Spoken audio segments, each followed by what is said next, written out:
CM Chandrababu తన మీదున్న కేసులను ఒక్కొక్కటిగా మూసివేయించుకునే ప్రయత్నాల్లో ఉన్నారు. తాజాగా ఇన్నర్ రింగ్ రోడ్ అక్రమాల కేసు మూసివేతకు ఏసీబీ కోర్టులో సిఐడి పిటిషన్ వేసింది. కేసును మూసేస్తున్నట్లు పిటిషన్లో పేర్కొంది.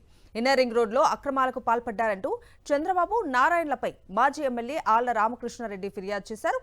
అయితే ఇప్పుడు కేసు క్లోజ్ చేస్తున్నందున అభ్యంతరాలు ఉంటే చెప్పాలని ఆళ్ల రామకృష్ణారెడ్డికి సిఐడి నోటీసులు ఇచ్చింది.